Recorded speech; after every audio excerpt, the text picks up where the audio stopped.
Bismillahirrahmanirrahim. Assalamu alaikum. In today's video, we are going to discuss The Old Camel and Beggar by William Wordsworth. William Wordsworth की ये poem बहुत ही appealing, बहुत thought provoking poem है, जो कि social issues के हवाले से भी इसको हम ले सकते हैं, उसके पास्ट के हवाले से भी उसकी ये सब्जेक्टिव पोएम भी हम कह सकते हैं, ऑटोबायोग्राफिकल है। क्योंकि वो अपने बचपन के बारे में हमें बताता है।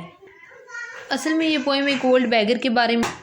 जिसके साथ हमदर्दी का इजहार करता है हमारा पोइट। अब इसके साथ, इस बैगर के साथ क्या रवैया है लोगों का, किस तरह स्टेट का रवैया होना चाहिए, कहाँ पे वो बैगर रहता है, ये सारी डिस्क्रिप्शन उसने हमारे पोएम के अंदर दी है। इसलिए हम सबसे पहले पोएम को डिस्कस कर लेते हैं। एक्चुअली जो इर्द गिर्द वालों का रवैया है वो बैगर के साथ बहुत ही अच्छा है, जिसको पोइट अप्रिशिएट करता है, एडमायर करता है कि वो लोग उसको चैरिटी देते हैं, उसके साथ जो उसको खाना फ्राहम करते हैं और वो अपना खाना वगैरह लेकर जाके जंगल में बसेरा कर लेता है, नेचर में बसेरा करता है, और जो आने जाने वाला उसका रास्ता है वो भी नेचर्स, हिल्स, माउंटेन्स से होता हुआ गुजरता है। यानी कि नेचर को अपनी हर पोइम में जैसे वो अंदर ले आता है, तो उसमें भी वो नेचर को भी बयान करता है और किस तरह नेचर को बरकरार रखना चाहिए इसके ऊपर भी बात करता है। इसके साथ साथ हमें बैगर की डिस्क्रिप्शन देता हुआ भी नज़र आता है। वो कहते हैं कि जो बैगर है उसने अपनी सारी लाइफ नेचर में गुजार दी, अपनी सारी ज़िंदगी उसने इन्हीं पहाड़ी इलाकों में गुजार दी, तो अब उसको मरना भी इन्हीं पहाड़ी इलाकों में चाहिए। यानी कि इससे हमें नज़र आता है कि वो जो ओल्ड एज हाउसेस बने होते हैं उनकी फेवर नहीं करता, बल्कि वो कहते हैं कि जहाँ पे वो पला बड़ा है वहीं पे उसकी मौत भी होनी चाहिए, उन्हीं एरियाज़ में उसकी मौत भी होनी चाहिए, और उसको फ्रीडम होनी चाहिए इतनी कि वो यहाँ पे फिर सके, यहाँ पे घूम सके, यहाँ पे अपना आना जाना कर सके। अब वो स्टेट को एड्रेस करता है और उनको एडवाइस देता है कि इस बैगर को कंसिडर यूजलेस ना करें, क्योंकि अब वो बूढ़ा हो चुका है, तो ये ना समझे कि वो स्टेट के ऊपर बोझ है। ऐसा नहीं है, इसने अपनी एक ज़िंदगी सर्व की है, और जो शख्स पैसे कमाने के या काम करने के काबिल नहीं रहता, ऐसा नहीं है कि वो यूजलेस हो जाते। उसको स्टेट का काम है कि फ्रीडम फ्राहम करे, फ्रीडम मूवमेंट फ्राहम उसको करे कि वो यहाँ पे जहाँ वो पला बड़ा वहीं पे उसकी मौत भी वाक़ई हो सके। तो ये तो पोएम की थोड़ी सी समरी है कि क्या क्या मेन पॉइंट इसके अंदर वो बताता है कि लोगों का रवैया भी बैगर के साथ अच्छा है, नेचर में वो रहता है, और वो स्टेट को भी इसके अंदर एडवाइस करता है कि इसको यूजलेस ना समझे। अब शुरू करते हैं। शुरू पोएम कैसी होती है कि पोइट जो है वो बैठा हुआ वॉक कर रहा होता है और वो देखता है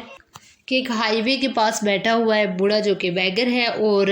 उसके पास कुछ खाने को मौजूद है चीज़ें, उसके पास उसका बैग, उसकी स्टिक पड़ी हुई है, यानी कि एक सही डिस्क्रिप्शन हमें उसकी फ्राहम करता है, और वो खा रहा है अपने बूढ़े हाथों से, और खाते हुए गिर भी रहा है, यानी कि वो बहुत बूढ़ा हो चुका है, बहुत वीक हो चुका है, और परिंदे भी उसके पास आ रहे हैं और वो भी आराम से उससे लेके खा रहे हैं। इसका मतलब ये है कि वो इतना वीक है, इतना हार्मलेस है कि आराम से परिंदे वहाँ पे आ रहे हैं और खा रहे हैं, और उनको कोई उससे खतरा महसूस नहीं हो रहा। अब दो तीन लोगों के बारे में बताता है, डिस्क्रिप्शन हमें देता है कि किस तरह वो बैगर की फ़िक्र करते हैं या उसके साथ नरम रवैया रखते हैं। तो एक हॉर्स मैन के बारे में बताता है जो आता है और अपना जो सिक्का हॉर्स पे बैठे हुए भी उसके पास फेंक नहीं देता, बल्कि नीचे उतरता है और उसकी हैड के अंदर सिक्का डाल के जाता है, कि उसे पता है कि ये बूढ़ा है, लागत है, इसके लिए मुश्किल पेश आएगी वहाँ से सिक्का उठाना। और फिर ये नहीं कि केयरलेसली चला जाता है, पीछे देखता रहता है मुड़ मुड़ के बार बार बैगर को,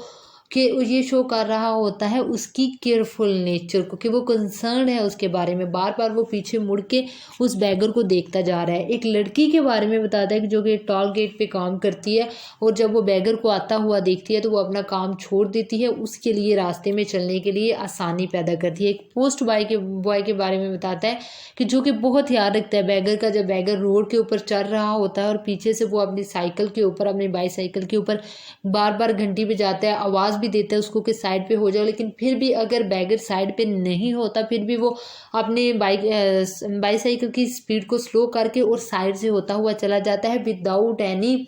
गाली दिए उसे, विदाउट एनी हेट्रेड कि गुजर जाओ भाई, अंधा है, बूढ़ा है, सुनता नहीं है, इस तरह का कुछ भी नहीं वो कहता। वो आराम से साइड से गुजरता हुआ उसको मोहब्बत से देखता हुआ गुजर जाता है। तो ये जो लोगों का रवैया है वो उसको बहुत एडमायर करता है पोइट, और लोग फिर जो विलेजर्स हैं वो उसको खाना देते हैं, उसको चैरिटी देते हैं, तो ये उनके लिए भी एक sense of relaxation, sense of self congratulations है कि वो उसका कितना ख्याल रखते हैं और कितना उससे मोहब्बत का इजहार करते हैं।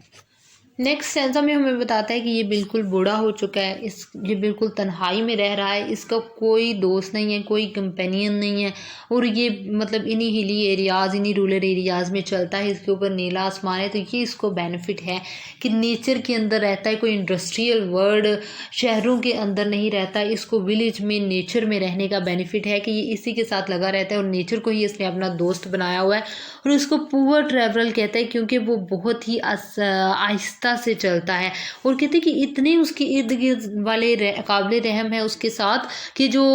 कुत्ते हैं गली के वो भी उस पर नहीं भौंकते, उसको नहीं डराने की कोशिश करते, सबका रवैया उसके साथ इतना डर है। और फिर वो कहते हैं इतना वो आहिस्ता चलता है, बॉयज़ गर्ल्स जो मसरूफ़ लोग हैं, जो तफरी के लिए लोग हैं, यंग्स छोटे बच्चे, सबसे आहिस्ता वो चलता है और बिल्कुल पीछे रह जाता है, यानी कि इतना वो बूढ़ा इतना लागर हो चुका है और इसकी स्पीड इतनी स्लो है। अब वो आखिरी बात जो हमने समरी में आखिरी पॉइंट डिस्कस किया था कि स्टेटमैन्स को, पॉलिटिशियंस को, जो कि प्राउड करते हैं अपनी पावर अपने विजडम पे, उनको वो ये एडवाइस करता है कि इस तरह के जो बैगर्स होते हैं, इस तरह के जो बूढ़े हो चुके होते हैं, उनको अपनी स्टेट के ऊपर बर्डन ना समझे, बल्कि उनका जो बोझ है वो खुद उठाएं। और आपको रिस्पॉन्सिबल होना चाहिए कि आप उनको इस नेचर के अंदर रहने दें, ना कि उठा के ओल्ड एज होम्स में फेंक दें। नेचर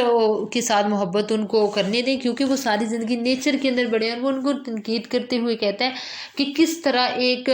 जो इंस्ट्रूमेंट या कोई इन्वेंट चीज़ आपने अपने फ़ायदे के लिए की थी और खुद ही उसी के गुलाम बन गया। पैसा कहता है कि मनी अपनी हमने इन्वेंट किया था सहूलत के लिए, लेकिन अब हम उस पैसे के गुलाम बन गए हुए हैं। हम उस जो टूल हमने अपनी फैसिलिटी के लिए ईजाद किया था, उस टूल के हम टूल बन चुके हुए हैं, उसके हाथों हम जो है वो खिलौना बने हुए हैं। और वर्क पहले हम करते थे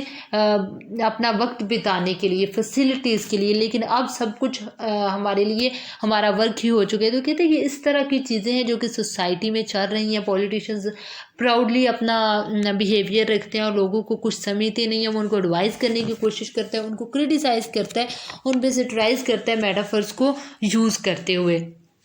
अब लास्ट में वो बताते हैं लेकिन आम लोगों के लिए ये एक अच्छा रिलीफ है, उनकी स्पिरिचुअल रिलीफ है कि वो चैरिटी देते हैं, बेगर्स की मदद करते हैं, ओल्ड लोगों की मदद करते हैं, उनके साथ नर्म रवैया रखते हैं, अपने वक्त में से कुछ उनके लिए वक्त निकालते हैं, अपने पैसों में से कुछ पैसा उनके लिए निकालते हैं। तो इस तरह के लोग उनके लिए बहुत अच्छे हैं। तो एक हमें बात बार बार वो कहता हुआ पोइम के अंदर नज़र आ रहा है कि इनको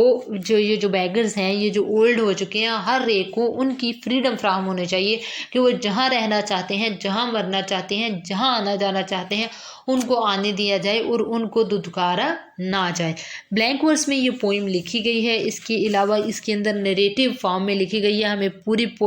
जो बैगर की लाइफ के बारे में बताया जाता है, उसके लाइफ इवेंट्स के बारे में बताया जाता है। इसके अलावा इमेजेस को यूज़ करते हुए अपने आइडियाज़ को बड़े अच्छे तरीके से वो प्रेजेंट करता है। और विलियम वर्ड्सवर्थ की मतलब वाकई वो फादर ऑफ रोमांटिक पोइट्री है कि इतना अच्छा उसने लिखा है। और माशरे के यानी उसने नेचर के बारे में अपनी मोहब्बत का इजहार किया, नेचर के ज़रिए से स्पिरिचुअलिटी को उबारा लोगों के अंदर। और इसके अलावा उसने माशरे के बुरे एस्पेक्ट्स को क्रिटिसाइज़ भी किया, माशरे की अच्छी चीज़ों को हाईलाइट भी किया। तो उसने अपनी पोइट्री के अंदर